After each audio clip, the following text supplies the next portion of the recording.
Araw sa inyong lahat, ha? Oy, ang daming nanukod, ha, nung ating chika kahapon na talagang butod ang siyang nananakot at nagsasabi, anong gusto mo? Kulong o sapi ka sa minorya? Alam niyo po, ha?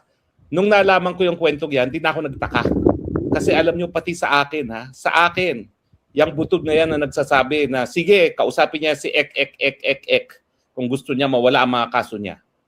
Eh ako ba naman papatol pa ba ako sa ganyan? Eh halos magdadalawang taon na ako. Mag-aantay na lang ako dahil alam ko hindi na sila masisitmura ng taong bayan. Sisipain at susukahin na sila kaya mag-aantay na lang ako. Kaya no thanks. Gaya ni Jinggoy, I'm saying no thanks. Manigas ka. In any case, checkmate po ang BBM 11. Wag na po natin silang tawaging minorya. Sila po ay BBM 11 dahil sila po talaga ang nagnanasa na wag isa publiko ang katotohanan na si Marcos Bangag ang mastermind ng kakurakutan sa flood control scam. Kaya po lahat na nangyayari ngayon sa Senado para pagtakban ang katotohanan. Gaya ng pinagtakban ni Ping Lacson ng katotohanan na si Marcos Bangag ang siyang mastermind ng lahat ng kakurakutan, hindi lang sa flood control project, kundi sa national budget ng 3 nakalipas na taon. So ngayon, pahiya ang BBM 11. Nung una silang nag-walk out para hindi nga maamendahan ang rules ng Senado para payagan ang mga senador na boboto electronically, akala nila bilang minorya, sila lang ang may veto vote. Hindi na ba nila naisip na ang mayorya, at least nung nandyan pa si Jinggoy, mas marami, mas malakas ang veto vote kung gusto nila. Ngayon, pinalalabas nila na wow, ang mga mayorya daw talagang pabaya sa katungkulan dahil ayaw mag-session, dahil sa politika. Bakit? Ano ba ginawa ninyo? BBM 11 nung kayo nag-walk out. Diba? Para nga hindi maamendahan ang rules ng Senado, kayo'y nag-walk out para walang numero at walang quorum. Di ba kayo unang gumamit sa rules para politikahin? Para nga hindi mapagbigyan yung mga gaya ni Bato at ngayon gaya ni Jinggoy na makaboto online. Kasi alam ninyo, kinakailangan mawala ang boto ni Bato at ni Jinggoy pagdating sa impeachment ni Inday Sara Duterte. Di ba ang dinanais ng Bangag at ng Butod ay para matanggal si Inday Sara Duterte at kinakailangan ng 16 votes. Pero ngayon nga sinasabi ko 11 lang kayo, saan kayo kukuha ng 5 pa? Tatakutin nyo pa yung 5 galing sa mayorya para bumoto para matanggal si Inday Sara Duterte.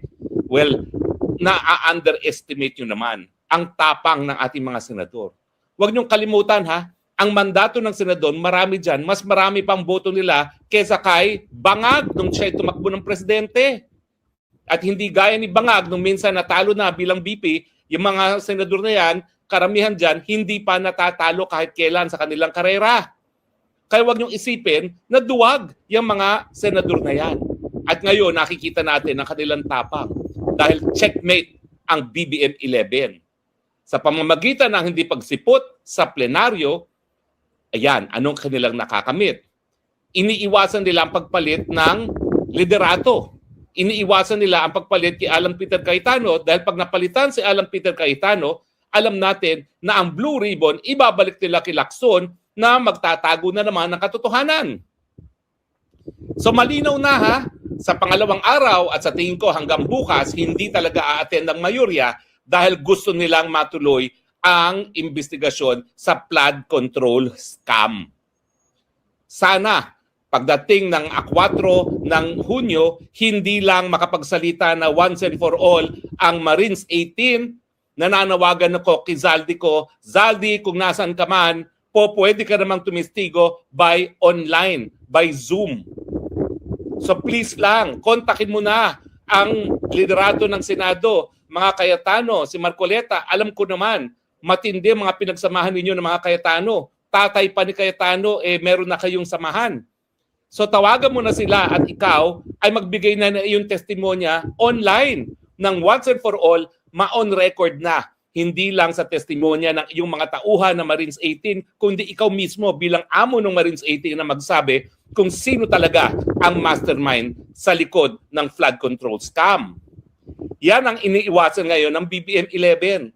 Yan ang dahilan kung bakit ayaw nila kay Alan Peter Cayetano, dahil pinagtatakban nila muna ang flood control scam, dahil pag yan ay naging matter of public record, hindi natin po pwedeng baliwalain yan ng taong bayan. Baka yung inaantay nating People Power 3 mangyari na pag na matter of record na talagang ang presidente ang chief crook sa buong Pilipinas. O ano ngayon? Pahiya kayo, mga minorya, Tutasen, Zubiri. Ikaw, Zubiri, nakakaya ka, ha? Taga Mindanao ka pa naman din. And yet, tinalikuran mo ang kagustuhan ng mga taga Mindanao. Ano ba yan? Ano ba yan? Sa tingin mo, sisirko-sirko ka at makakalimutan ng mga taga Mindanao na ikaw ay taksil sa Mindanao? Ano ba yan? At saka yung ibang mga nandyan sa minorya ngayon. Sherwin Gatchalian, sa tingin mo ba may kinabukasan ka pa sa politika? Ang balita ko ikaw mahilig ka magsisita mga nationality ng mga kung sino-sino mga Filipino-Chinese. Ikaw pala, meron ka rin palang tinatago. Alam mo kung ano yung tinatago mo. Alam ko rin kung anong tinatago mo. And yet, akala mo kung sino kang minagawa. Anak, mayaman ka lang naman talaga na sinusulong ang mga interes ng iyong ama. Yan ang tinatawag na talagang bureaucratic capitalism. Ginagamit ng gobyerno para sa negosyo. Di ba? Hay, nako po. Kaya po, tayo po, kapit-bisig tayo. Suportahan natin ang Majestic 13 para sa demokrasya ng Pilipinas. Huwag tayo magpadala sa propaganda ng mga nagsanib puwersa ng mga loyalista at pinklawan na pinalalabas nila na dereliction of duty daw itong ginagawa ng mayorya ngayon sa Senado. Hindi po. Ito ay paniguro na masilwalat once and for all sa buong sambayanan na ang pinaka-kurakot sa ating bayan, walang iba kung hindi ang bangag Marcos Jr. suportado ng kanyang butod na may bahay. Kaya abahan po natin ang 4. Hindi na po sisipot yan, miski bukas. Dahil pag sila sumipot, may possibility na sasabihin na naman, we declare all positions as vacant. Well, siyempre po, may possibility na talagang ginaagapang din nila ang 2 pang senador, no? Para nga makabuo ng 13. Pero sa tingin ko naman, kapag kung sino man yung magpapabili ng kanilang boto na talagang masahol pa sa hudas ang gagawin nila, alam nila na baka hindi na sila makabawi sa kanilang karera sa politika kung ngayon sila magmamalahudas. Lalo na, ang kinakailangan lang naman ay ilang araw na lang, ilang oras na lang, malalaman na natin ang katotohanan kung sino talaga ang kurakot, ang pinakakurakot sa bayang ito. At pwede ba pag naisiwalat na kung sino pinakakurakot, maghusga na kayo! Maawa kayo sa ating mga sarili! Alam nyo ba ang inflation, magdo-double digit na? Ibig sabihin, mabilis nang tumaas ang presyo ng bilihin ng mga nakaripas na araw, mas bibilis pa ngayon. At wag nating isisi lahat yan sa gulo sa gitnang silangan dahil dito lang sa Pilipinas ang ganitong katindi ang inflation. Ibig sabihin, talagang kapalpakan ng gobyerno kung bakit nagtataasan ang presyo ng bilihin. Bakit hindi tataas ang presyo ng bilihin? Binaliwala ang agrikultura. Binulsa ng binulsa ang pera para sa mga magsasaka. Tumataas ngayon ang presyo ng bigas, magiging mas mahal pa ng 10 piso kada kilo dahil sa kakulangan ng fertilizer. O, yan ba ay masisisi mo sa gitnang silangan? Hindi. Dahil tayo naman, meron tayong budget para bigyan ng subsidy ang ating mga magsasaka, pambili ng fertilizer, kinurakot lang ng mga taong gobyerno, kaya wala. Nagtataka ba kayo ngayon kung bakit bagamat ang talagang putukan sa gitnang silangan, dahilan din para tumaas ang presyo ng bilihin, pinakamabilis ang pagtaas ng presyo ng bilihin dito sa Pilipinas. Kasi kurakot ang namumuno. Dinagdagan pa ng putukan. Kapit-bisig lang po dahil in the next few days, sa wakas, yung katotohanan na matagal na nating hinahanap at inaasam-asam, malalaman na natin. Nagbibigay pugay ako kay Senate President Alan Cayetano, iba talaga kapag ang liderato ay meron takot sa Panginoon. Itataguyod ang katotohanan. Hindi pinapansin ang karangyaan. Hindi pinapansin ang kapangyarihan dahil yan ay kapangyarihan. Ginagamit ang kapangyarihan para isiwalat ang katotohanan.